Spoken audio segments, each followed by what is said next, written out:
Assalamu alaikum wa rahmatullahi wa barakatuhu. Dear friends and supporters of Khanversation, welcome to our next episode of Khanversation. This is the first of Khanversations about the Quran, Ramadan 2021.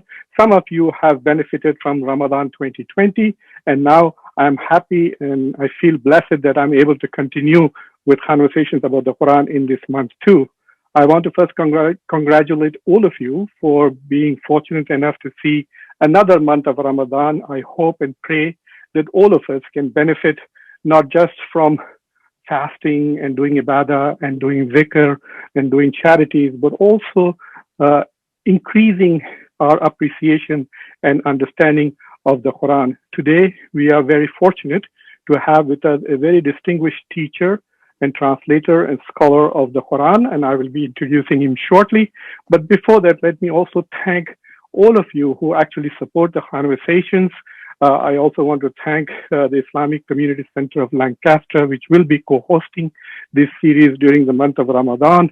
And I also want to invite you to like the channel, to like the episodes, and also not only subscribe to it, but share it with all your friends and family. Assalamu alaikum, Dr. Musharraf Hussain. Welcome to Khanversation. Wa alaikum assalam wa rahmatullahi wa barakatuh. Professor Muqtedar, it's really a great honor and a privilege to be with you. I want to start every conversation in this season of Khanversations about the Quran by reciting one ayah of the Quran. And the ayah that I have chosen for this episode are actually two ayahs, the 190th and the 191st ayah of Surah Al-Imran. أعوذ بالله من الشيطان الرجيم بسم الله الرحمن الرحيم إن في خلق السماوات والأرض واختلاف الليل والنهار لآيات لأولي الألباب الذين يذكرون الله قياما وقعودا وعلى جنوبهم ويتفكرون في خلق السماوات والأرض ربنا ما خلقت هذا باطلا سبحانك فقنا عذاب النار. We will talk about the meaning and why I have selected this ayah later on. But first, let me tell you a little bit about our distinguished author, scholar. This is the fantastic translation of the Quran, the Majestic Quran that he has produced over several years. It's not only very accessible in its translation and its content, but it's also very beautifully produced. It has both the Arabic and the English text, but there are some very special qualities about the English translation that we will talk to Dr. Musharraf Hussain. Dr. Musharraf Hussain has two avatars. In his first avatar, he was a scientist, so he did a lot of fikr. And then in his second avatar, he is doing zikr and about zikr. So that is why you can understand why I chose the ayah that I chose. He is at the moment the chief executive of Karimia Institute in Nottingham. He's also the chief editor and contributor of the monthly magazine, The Invitation. He's trustee of Muslim Hands. He is also a recipient of OBE, Order of the British Empire, in 2009. And mashallah, which means that in the work of deen, he is obviously a stalwart, but also in matters of dunya, he is recognized by his community and his country. So without much ado, welcome Dr. Musharraf Hussain, and I want to straight away ask you right away, why do we need another translation of the Quran? A very good question. Well, languages change, and English language is actually evolving rapidly. And so we have some very popular Quran translations and good translations in terms of their accuracy. But let's be honest, who now speaks Shakespeare's thee, thou language? And also, Picto's translation, our great and wonderful literary master, Abdullah Yusuf Ali. Let's be honest, these were great translators. I have a great admiration for them. In nearly 30 odd years or 40 years, I think I've been reading their translations. But English has now changed so much that, there's a need for a contemporary 21st century English. But not only that, culture has changed. The other thing, very important one, is the style. Language style has changed, and also the presentation has changed. Now, we live in a very, just look at your textbooks in schools, colleges, and universities. We are used to that way of reading.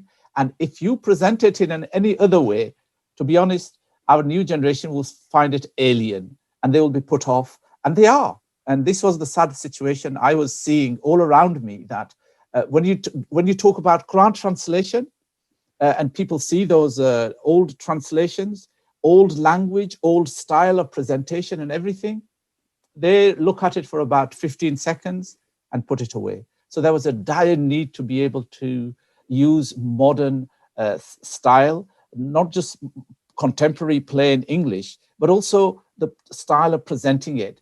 And what I mean there is very simply that, the Quran is very thematic, and it has very beautiful short stories. It has pithy proverbs. It has very pithy narratives. They must be, separated.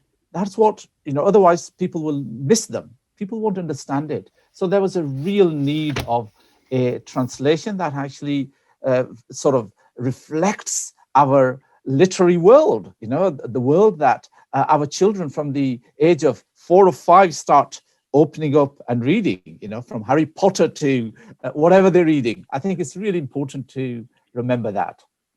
You're being very modest, sir.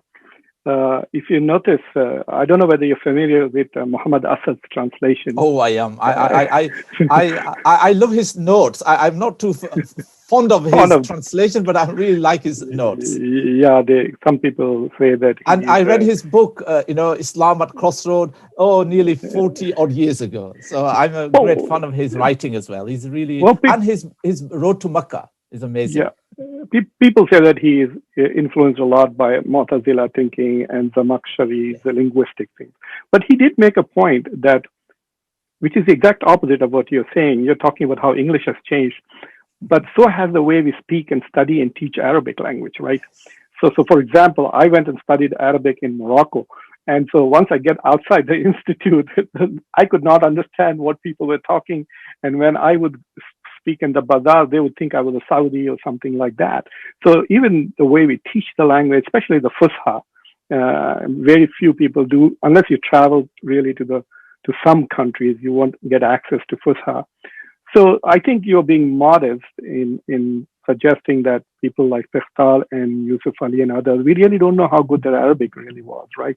And their understanding of the Arabic language while they were translating it. But I must also say that you have snuck in a lot of commentary in this translation. So, for example, if you look on the right side where you have Arabic text, you have tiny paragraphs, which are they are like summaries, or are they commentaries? What are they?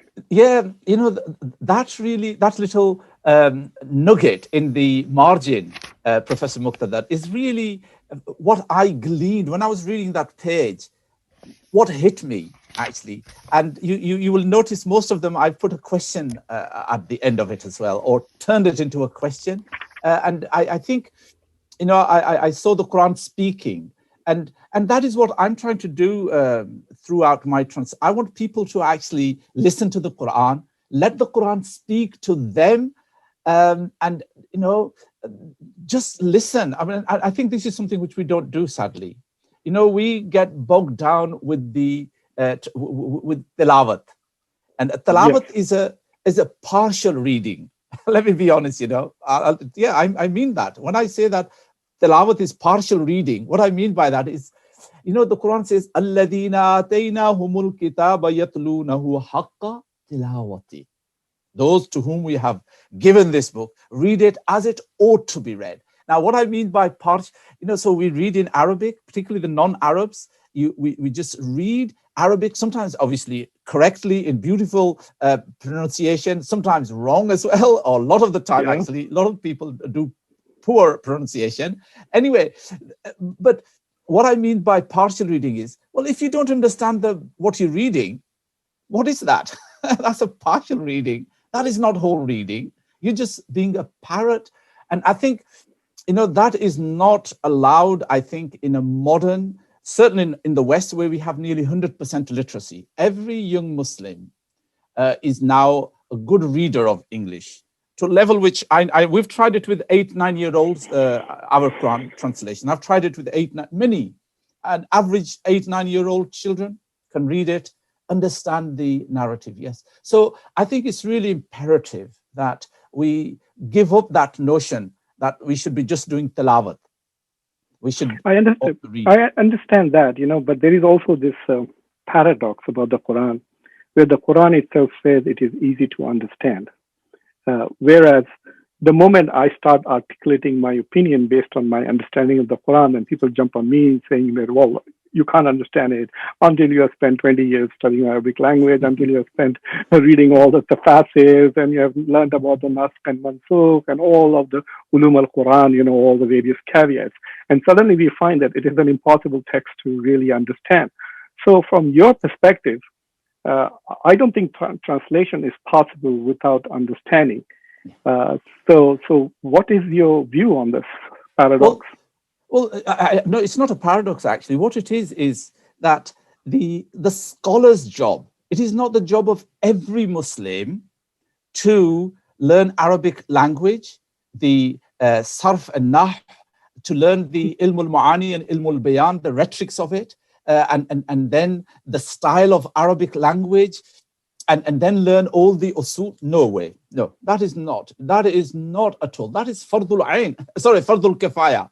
Okay, we need a handful of, we need few thousand, we need, this is a communal responsibility of the scholars. Okay, so that is for a scholar. For ordinary people, it is imperative they read it in their own language. The Quran says, وَمَا أَرْسَلْنَا مِن رَسُولٍ إِلَّا بِلِسَانِ قَوْمِهِ لِيُبَيِّنَ لَهُم. It's very clear. We, whichever community we sent a messenger to, he spoke their language. He knew their culture. He knew how to, and what style to use, what slangs to use, so that nobody has an excuse not to understand. And when we look at, the Arabic of the time of the 1400 years ago, it's really, they found it, they could understand it, and it used that style. So, the style of mahzuf, for example, the hazaf or the ellipsis is so common. That was quite a natural and normal way of speaking, in that society. Yet today you don't do that. But so, the Quran came to reflect the way people spoke, their culture. And today, the translator and the scholar's job is this. It's not people's job. No, this is the job of scholars to translate it and present it. So it's our job, really, to give our people and then say to them, now listen to the Quran, really. So it's not a paradox. I see it as two different roles. You have that responsibility, Professor Muqtedar. Professor Sayyid Hussain Nasr has it. Professor Lumbad has it. My great teacher, Aminul Hasanat Shah Sahab, has this responsibility to learn and to present it to us. Our job is to present, and then people have to really be given that. They should expect it from us. My first reaction to the Quran as I grew older was that the Quran has been revealed to me directly. This is God's communication to me. And therefore, I shall act upon what I understand from the Quran and not as mediated by X, Y, Z, etc. And not many people subscribe to that idea. They're very afraid of letting less knowledgeable people or less pious people or people with whom they have interpretive, ideological, madahib differences to interpret. But our young people who are growing up in the West, they are self-confident about their understanding, their education, their intelligence, and they are willing to draw their own conclusions after reading the Quran. And even if they don't know Arabic, they don't hesitate to reach conclusions. So in that sense, I think that your translation is going to actually empower the youth, right, to feel more confident about their understanding. So it's been out for more than a year now. Have you had any experiences, at least in UK, about how the youth are responding to this translation? I've had an amazing sort of response from my readers. Almost every week, mashallah, we get amazing sort of emails and letters, and people really are, some of them say, I've got so many translations, but it's first time I can really understand what Allah is saying to me. So yes, we're getting that amazing response. People really feel they can understand the Quran.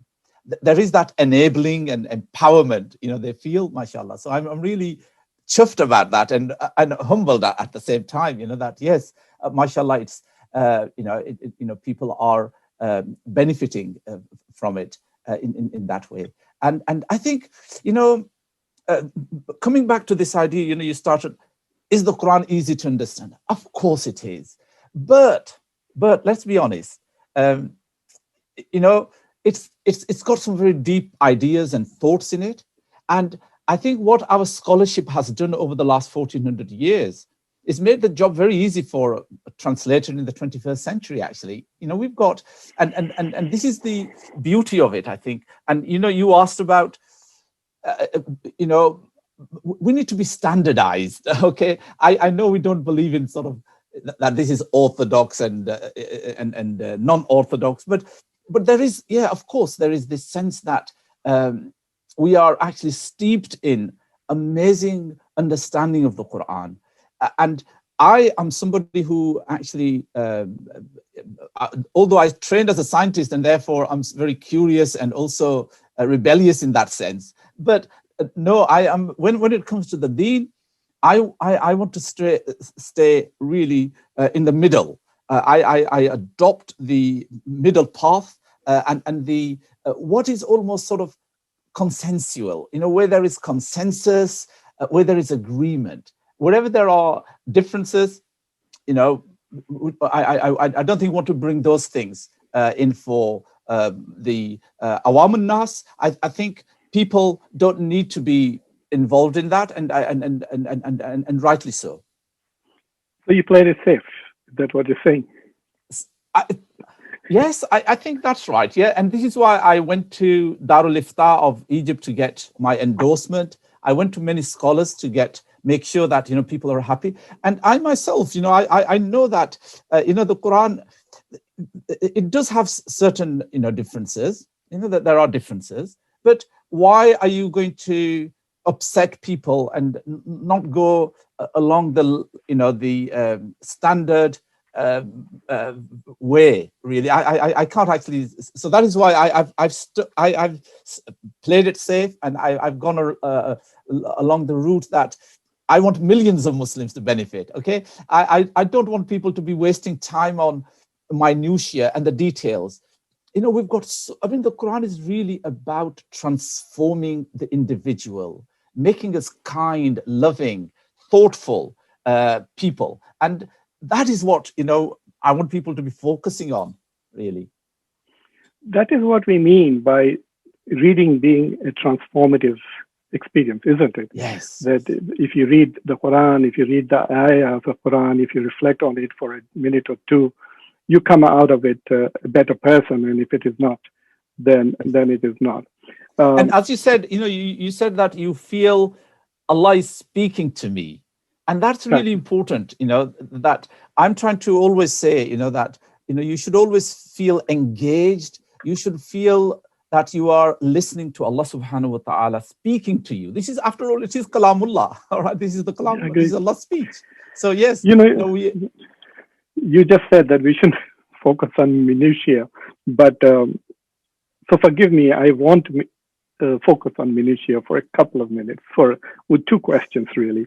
First of all, I want to say something very interesting. Your subheadings are very, very helpful for reading. I find them very helpful, and I did not check whether the subheadings are indexed, but if the subheadings alone are indexed and people who are preparing, say, for an interfaith dialogue or preparing a khutbah, they can go back just to the index and pick up the That's very things. good, inshallah. It's something we will Yeah, do. yeah, and especially since you have an electronic version of it, it might be easier to do it, right? So I thought that would be great. Sometimes what happens, I have brothers calling me and saying, "Oh, brother Muqtedar, I have to go to a synagogue to give a talk on this. I have to go to church. Can you help me?" And if I'm driving or I'm in a class, then. But now I can say, just pick the Majestic Quran, look at the index, and it will be very helpful to you. Especially for people who are lay brothers who are engaged in dawah and other activities. However, I spent a lot of time. I wrote a book called on Ihsan. I don't know whether you saw this, but I will send a copy to you. I will. I will after the interview. I'll take your address and send you a copy. So in that, I took one ayah and I looked at nearly every possible commentator I could find as to how they understood this particular ayah.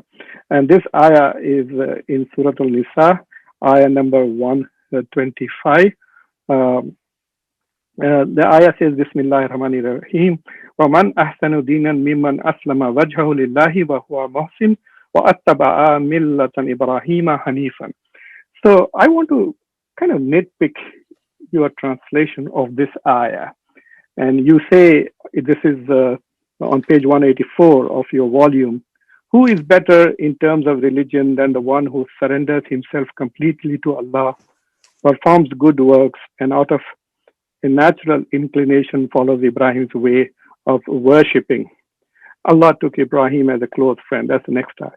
So when I was reading this, there are a couple of things that I want to ask. So for example, if you had the word amal salihin, how would you translate that? As good works, isn't it? Or good deeds? Yes. And then why would you also translate muhsin as someone who does good deeds? Is there a difference between things which are done by a muhsin and things which are just plain good deeds? Okay. The muhsin is,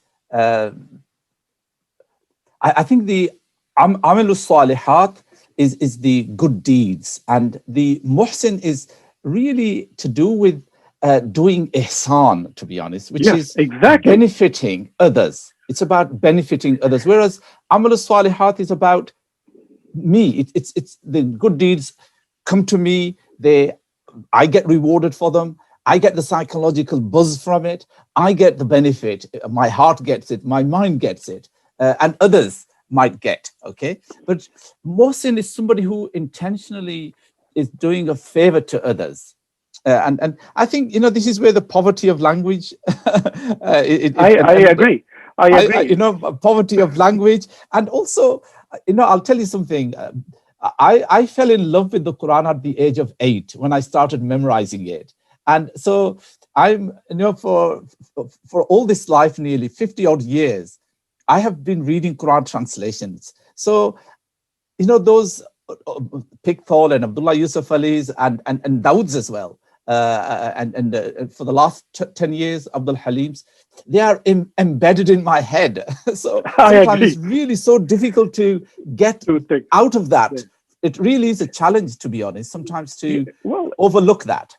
And that's a real challenge. So I think we have to rethink and use a better vocabulary and look for new words. So, all English translators translated ihsan and muhsin as doing good deeds and one who does good works or good deeds.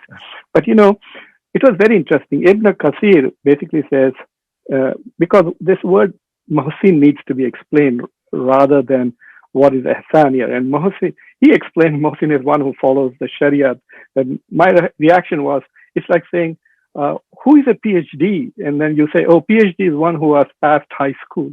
Of course, someone who has graduated from high school is a PhD also. You can't get there. But getting to a PhD is a lot more than just graduating from high school. And I think sometimes in this particular case, so for example, let me read to you what Ibn Arabi said about this ayah. It was, to me, it just blew up. He had the shortest commentary on this ayah, and he says, Mustafan fi ahwaluhu bil baha ba'd al fana. So you can understand, this is all heavily embedded in the language and philosophy of tasawwuf. So what he says is that a muhsin is one who is in a state of ihsan, and the state of ihsan is one where you have completely self-annihilated into God, and now you remain in Allah. So I was wondering, I mean, the reason why I'm picking it because I spent like several months just looking at the tafsirs of this ayah and this is the truth. So I was wondering that some words should not be translated. That's the point I'm trying to make. So for example, if I would to translate, I'm nowhere qualified to translate the Quran. Your Arabic, your English, your knowledge of this, mashallah, is much more superior. But I would have translated this as saying, one who surrenders himself completely to Allah while he's in a state of ihsan. While okay, I would disagree there, Professor Muqtedar, because I think, I believe in making English our language, inshallah, language of Islam. I think, it's going to be, inshallah, and it's rich enough. English is a very, very rich language. And yeah. I think this is where it's my shortcomings and translators' shortcomings, not being able to find those. And this is where I think what the alternative is, use footnotes. So I think we need to be using more footnotes to clarify these words, or a glossary. So I'm not too keen on not translating, because that would not be right, because you did use a footnote for Hanif, which is that's right. Yes, I don't think I've explained Mohsin anywhere. So this is something, inshallah. I'm constantly revising. So we're going to be publishing our 4th edition and adding more footnotes. And I believe in that footnotes. Professor Muqtedar, you said about the sections that there's 1,500 sections. There's a story behind sections. It's very sad that very few people know this. In the Indo-Pak Musharraf, the one we publish in India and Pakistan and Bangladesh, they have a sectioning in the margins called ruku. Ruku, yeah, I know. You know what rukus are? They are thematic divisions. Yeah, I know. They were done by a group of scholars back in the 18th century. And they did it in order to help their young Hufaz who didn't know Arabic to be able to, they will tell them, okay, look, this is the theme, in Surah Baqarah, for example. The 16 rukus, for example. In Surah Baqarah, the first ruku ends at Adhabun Alim. Up to here is the description of a true believer, and the opposite. Actually, the book is laid out very beautifully. So you have 2 or 3 themes per page on the English translation side. Yeah. And I don't know whether you know that, but Imam Ghazali, the director of Al-Azhar University, he also advocated for a thematic tafsir of the Quran. I'm very fond of his, the thematic commentary. It's beautiful. And I think Maududi also was very thematic in his approach to the Quran and his commentary. Yeah, I think a lot of modern... because, I think one of the reasons is because they were educated in the modern sense. Textbooks that believe... What modern way of writing textbooks is a very unique, literal, sort of linear way of writing, whereas, what's very special about the Quran and some of the old books is they have a ring structure. Masnavi of Rumi and the Old Testament, they have been shown to have this sort of circular rather than the linear, which we are used to in our writing nowadays. So I'm not surprised, that a lot of modern scholars who went to schools, colleges, and universities will be thinking in this way. At the risk of looking as if I'm beating a dead horse, in that same ayah there is this concept of aslama wajhahu lillahi, of submitting one's face to Allah subhanahu wa ta'ala. That is such a profound concept, isn't it? It is not, the word aslama itself means submitting to Allah, submitting to Allah's will. So if you just had aslama, you would say, oh, he has submitted and submitted to God. That is where the word Islam also comes from. However, I'm still struggling to understand fully. The best way in which I understand that conceptually is to submit your identity itself, right? Submit your identity to Allah subhanahu wa ta'ala. That everything about who you are is infused and constituted by your submission to Allah. So in order to make it accessible to people, are we losing some of the profound depth and richness of the Quran? Of course. The translation is really one facet of it. And there are many, aslama wajahu, you could take as an idiom as well, Yeah. where you surrender your identity, your reality to God. And there are many metaphors, many metonyms, and you can only translate one facet of it. And that's where good footnotes should be able to, tell the other part of the story as well. I think that's a limitation, this limitation of translations, of course. But it is very important, and it is really something we need to be. I think we need to really start emphasizing the importance of reading translations now. I would, to be honest, go as far as saying it's more important than even reading, than doing the tilawat. Why? Because, we live in an age of reason. Our young people are always asking why, how, and why should I, And the Quran is so powerful in answering those questions. It is convincing. And you cannot convince people by just reading it in Arabic parrot fashion. They won't. So that is why it is so important for us to be able to present, the Quran in terse and in a way that really does make sense, as full sense as possible. And we can't do that. I know we're limited, but we can try our best.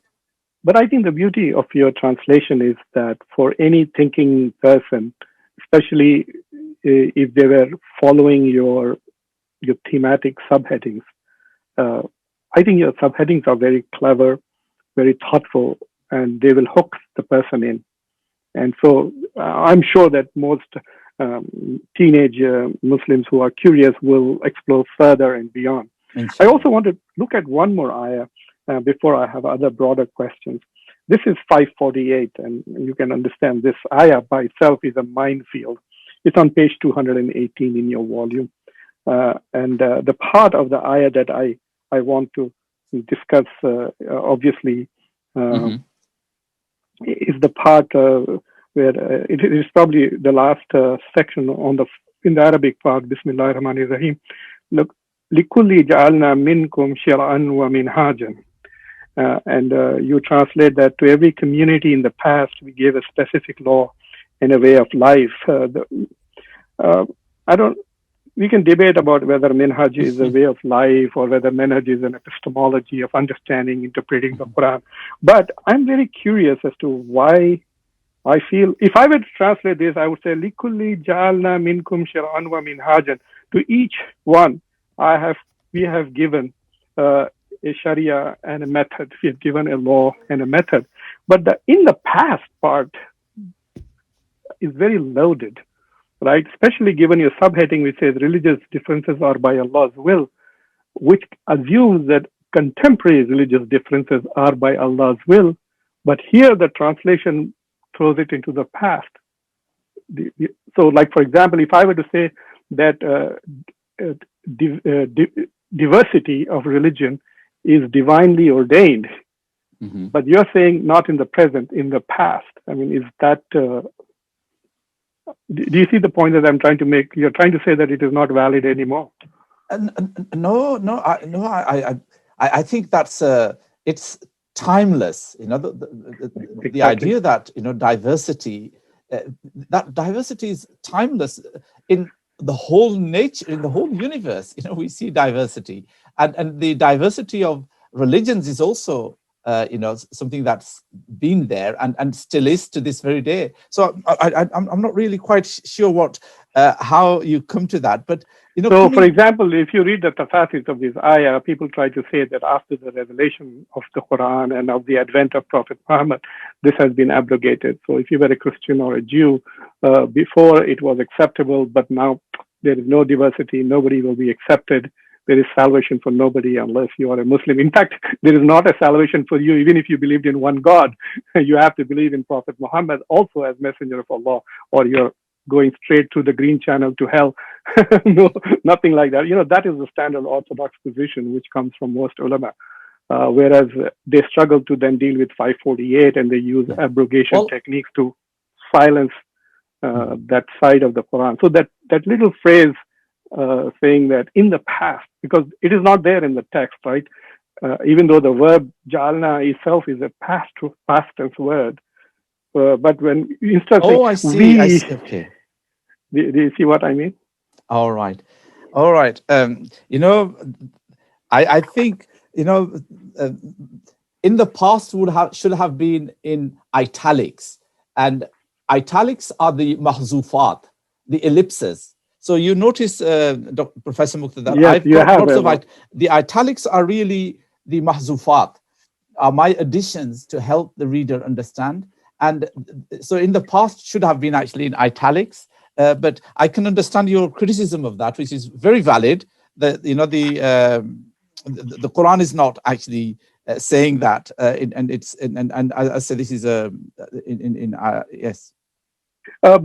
But I want to come back to this discussion we had about reading. I want to ask about the utility of of uh, of tarawih.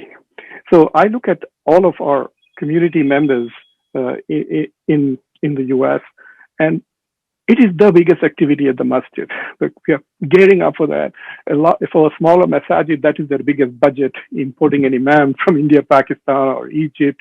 And then if the community is very diverse, the Arab congregants don't like the Desi recitation, and Desis are very worried about some of the Arabic approach. And so trying to find a hafiz which will appeal to everybody, and 3 to 4 hours are taken over in the evening. Everybody is working from morning till evening. There's nothing else happening in Ramadan. I mean, the Tarawih colonizes the whole of the day. And there are so many traditions which say that one hour of contemplation, 1 hour of tafakkur is better than all night of ibadah. so, so is there any leeway that we teach our young people the true meaning of the Quran? Sit there and even having a half an hour discussion on one ayah, I think to me is probably much more beneficial in increasing the iman and understanding than people just standing there half asleep, worried whether your wudu is still valid. you know.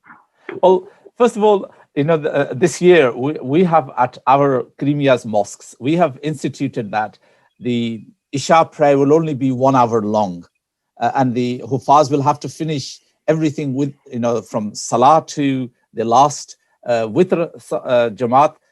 It has to be all done within 1 hour. So we're not letting them go beyond that. Secondly, I have, mashallah, prepared a summary of each juz. We publish that and it's now available. So we have which takes about 6-7 minutes to read, about 1,200 words for each juz. I've done a summary, and I'm hoping, this will sort of whet people's appetite to read the whole juz. Now, Professor Muqtedar, it takes only about 20 to 25 minutes to read one juz, the translation. So it's not a long time. And I say I've summarized it into 6-7 minutes as well, shorter version, summary of it as well. So, but Abid, I'll tell you, all my life, I've been teaching the Quran. And I really regret this. What we've done is we have actually conditioned people. We've conditioned our children to read, just read, recite. No understanding, sadly. Even my Hufaz, we've got hundreds of Hufaz in our institute, who've done Hifz. And it is really sad, that we have conditioned. I'm using this word conditioned, and I mean it. We have conditioned them to just read like parrot. And they do it, they're obeying that. And now I'm trying to undo that. And it's really so difficult to say people, oh, come on, yaar, read the translation. What does it mean to you? What is it? Come on. So I think now we've instituted in our institute, when children are learning to read the Quran, they have to read translation with it. So they get into this habit from early on that this book is full of meanings. It is a life changer. You should read these stories. You should love these stories. You should really identify with Ibrahim, with with Ayub alayhi salam and his patience and Yusuf alayhi salam. We need to really do that. I think that Muslims have taken a reverence to such a point that they don't recognize that not understanding, not reading the Quran, just putting it up on the highest spot in your house is actually disrespectful to the word of Allah. It's like God is speaking to you constantly and you're simply refusing to listen to him, right? By not reading it and not understanding it. So do you think there is a need for a very profound rethinking of how we think about the Quran? Oh, absolutely. That very famous poem by Mahirul Qadri about, you speak Urdu as well, don't you? Yeah. Do you know what I'm referring to? That very famous poem of Mahirul Qadri where he says, मुझे ताकों पर सजाया जाता है, इतर लगाया जाता है, गलाफों में मुझे, I can't, it's amazing.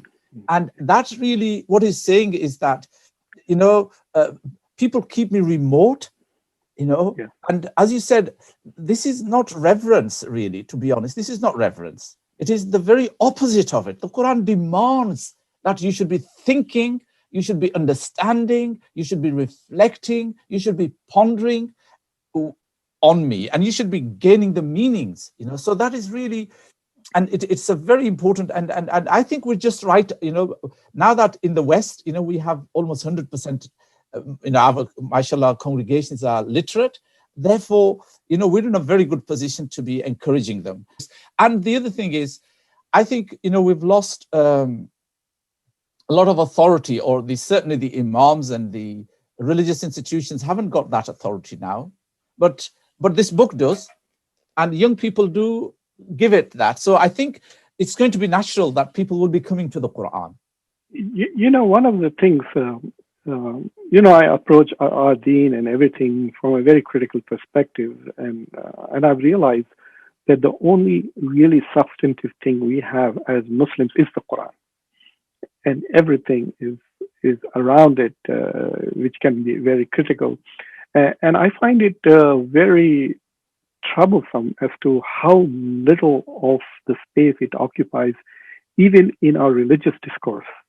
If you have noticed, we are more obsessed about Aqidah and Sharia and what is halal and what is haram and stuff like this. Some of the things are often very trivial. Then even worrying about what Allah Subhanahu wa Taala says in the Quran as to Why? I think because the teachers are illiterate about the Quran. I think there's two reasons why it's like that. One is we think that we have actually distilled all the laws of this, all the ahkams, into our wonderful fiqh.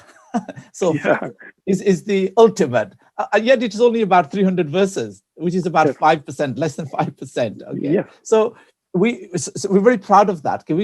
And our Aqidah, we've got it down into Aqaid Nasafi or Tahawi, or the Asharis have covered it, and the stories of Tasawwuf are in our books of Tasawwuf. I think that's one reason where we feel, well, I know all the fiqh, I know all the Aqaid, I know the 63 points of the Aqaid Nasafi, I know them. I know the Tasawwufs, the meanings of Tawakkul and Ihsan and Taslim and Rida. I know. So I know I've distilled the Quran, I know it. I think that's one problem, possibly. The other is very simply this, I think, that we haven't trusted translations. And I think now is the time that we need to say, no, what is the problem? What is your problem with translation? Identify those problems, where they are, and let's agree on what is the agreed point of view. And there is, of course, we know that, there is actually very little of, discrepancies, to be honest, in that sense. There are very little and very few, and we can agree. So really, it's about having that trust now in translations, and also admitting. You see, this is the other thing. A lot of these scholars, sadly, they go to the Darul Uloom for 8-9 years, and I know most of them will not be able to understand the Quran directly in Arabic. it takes a lot of time, for you to use your sarf and nav. And if you were to then go to the ilm al-ma'ani and the ilm al-bayan to look up whether it is a metaphor or a metonym, and what is the style, how does the syntax work here? It's just not, it's just not possible. So, yeah. And you do need to, translations are so important. I think really we have to be humble now and say, I rely on translation. I need a translation. And in order to communicate and to listen to Allah, actually to receive the divine revelation, I need to have it in translation form. So I think there's those 2 points. So it's not just the translation. When I was reading, like there is a very, the Quran.com is a very helpful website with several translations. And I think you should also have your translation to go with them. I also find there's a website called tafsir.com, which has a lot of tafsir, especially if you can read Arabic. They're pretty comprehensive. I think the best collection of all tafsirs. But something I found very interesting, and when I was reading some of the commentators, some of them, or a lot of them, or most of them, seem to have this arrogant position that I have now understood the Quran, and let me explain it to you. Yeah, and to me that was constantly, it didn't matter who I was reading, whether I was reading Ibn Kathir or reading even Al-Tabari and others, but there seems to be this position that, okay, I got it now, let me tell you what it really means. And I think that we need to be, I think, more humble about the Quran. If all the trees on the planet were pens and all the oceans and rivers were inks, we would still not run out. We would still be short of talking about what God means and what God is. So I have a feeling that there has to be a mental change towards the Quran. We should approach the Quran to discover God, not discover law or try to use it to win arguments, or so it's not an instrument. It's a doorway to heavens. The other day after Mirad, I was saying that each one of us should find a burah for ourselves, which will take us closer to Allah subhanahu wa ta'ala. And I think that your translation is your burah, mashallah. It has taken you so many darajat ahead of most of us. But I think that do you think that Muslims in the West, who alhamdulillah are so privileged, not just in terms of education, but also in terms of intellectual freedoms that are available to them to question, to do work, do you think that a revolution about a Muslim understanding and approach to Quran can be, something that can come out of the West? Can the sun rise in the West, so to speak? I certainly believe that we have now, this amazing pool of literate young Muslims, very keen to learn their deen. Our job is really to provide the best translations, good explanations, and tafasir, and also allow them, yes, to actually begin to see those mysteries as well. As you said, the Quran is actually unfathomable. Let me share with you, in Surah Al-Hadid, the Quran talks about وَأَنزَلْنَا الْحَدِيدِ, and we sent down the iron. Now, this is really interesting. My own teacher, wonderful, teacher, and his great mufassir, Pir Muhammad Karimia rahmatullah al-Azri, he translated the Quran in his tafsir of 5 volumes called Ziyaul Quran. In the translation, he says, and we created the iron. And in fact, that is what most mufassirin translated Anzalna as. I said, my goodness, Anzalna is to come from up there down. Anzalna is about coming down. The rain comes down, the vash comes down. So where is you see, it's only 60 years ago that they discovered that, the iron comes from the stars. It's a stardust, just like all the other elements on Earth. All the elements on Earth, 100 plus, are really from the stardust. This is, yes, they did come down. And you wonder, well, the Quran could have said, khalaqna al-hadid, ja'alna al-hadid. There are several other words it could have actually used for creation, but it didn't. It went for this amazing word. We sent down. And so only 60 years ago, this was discovered. This No, whole idea about the expanding universe. Exactly, that is what I was Is trying another to say. one. Is another verse where Allah says, "Wa inna lamusi'un." We are expanding it. Expanding the We're universe, making it wasi'a, which simply means, we're expanding it. Yes. So I think, the Quran, alhamdulillah, is full of mysteries. Yes, for us to. But you, sorry to interrupt you, but you actually made a very interesting point. You're not just saying that we can still discover meaning in the Quran, but what you're also saying that our current understanding is still contingent. Yes, of course. And that is an important part to do, especially when you take it and then make laws, right? So yes. to be humble about the fact that at the moment, this is how we understand it, and not to say this is what it means. Yes. It's like to say at the moment, this is how we understand it. And same thing in, human sciences, and particularly in psychology. Some of the amazing, discoveries about human psychology, human attitude, and human character. Oh, it's just amazing, the way the Quran presents that, to be honest. So, when you read Fakhruddin Razi's Tafsir Kabir Mafatihul Ghaib, you sometimes, obviously, I laugh at a lot of the things he writes because they're actually Greek science, which is now obsolete, and it is laughable.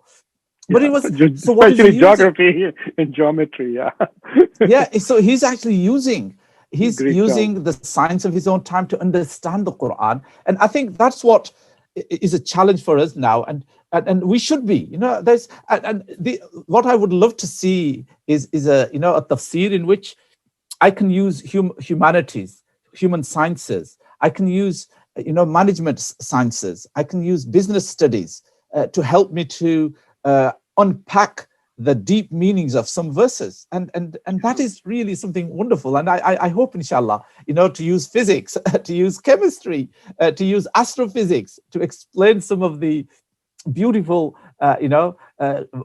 phrases and ideas that the Quran presents. I think that's something which we need to be encouraging and to use.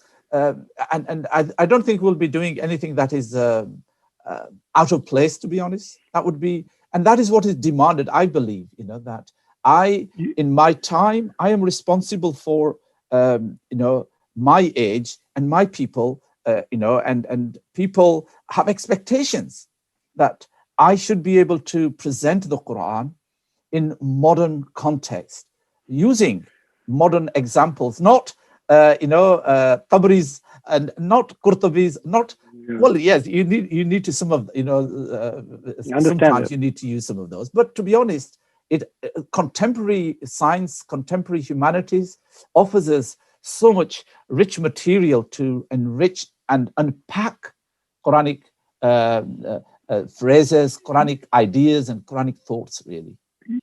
Since I started doing these conversations about the Quran, I'm looking at people's work from a different perspective. Rather than just learning about the Quran, I'm looking at how they did it and why they did it and how much work they put in. And that hadith, which is very famous, خَيْرُكُمْ مَنْ تَعَلَّمَ الْقُرْآنَ وَعَلَّمَهُ. The best of you are those who study the Quran and teach it, begins to have much more meaning to me. And I'm really very envious of scholars like you who have had the opportunity to do such phenomenal work. And I really want to thank you for the fantastic job that you have done with this Quran. I'm sure not just young Muslim, but scholars, Muslim scholars, not Muslim scholars, who are trying to understand the Quran today will benefit from this incredibly. So what's next for you? Well, I said to you, I fell in love with the Quran at the age of 8. I'm now in my 60s, and I think I'm very lucky, mashallah. Allah has given me an amazing opportunity. I'm very humbled as well by this. So I'm now focusing, I want to flood the world with the Quran. I want to bless, and I want to make people, have this Quran. So we've now produced a paperback without the Arabic, just English, so it can be used. And you should, I'm saying to people, put it on your coffee table all the time. You can read it without wudu. Okay, don't be scared. It's on Kindle. We've got an app of it, alhamdulillah. We have I'm going to be producing a children's version. We're doing children's story based on the Quran, in a way that is, inshallah, going to be very appealing to small, 7 to 12-year-old children. So there's a lot to do, to be honest. And I'm doing a Quran course, which will be published very soon as well. So people can really engage with it. We need to learn how to experience the Quran, to be honest. That is the real crux of it. Experience. And that is, I think, same as mushahada. In the books, mushahada. Mushahada is this experiencing. And until you actually experience the Quran, and what I mean by experience is that it hits you, and it your eyes flow with tears. You feel close to God. You have fear, you have love, and you want to get up and do something good as well. That experience, will come, through reading the translation and understanding it and letting your heart be touched by it, inshallah. And it's like saying, move from ilm al-yaqeen to haqq al-yaqeen. I just don't read it, but experience the reality of the Quran. It is so beautiful. And I hope that in this month of Ramadan, people will actually experience the Quran in a very personal way, which will make them spiritually richer. And I hope that, and we all will pray for people like you who have made the Quran accessible. I'm buying a copy each for every kid of mine and for every family member, because I would love them all to have this. It is very well done, mashallah. So thank you very much, and congratulations to you and your family, and Jazakallah khair. Thank you very much, Professor Muqtedar. Thank you.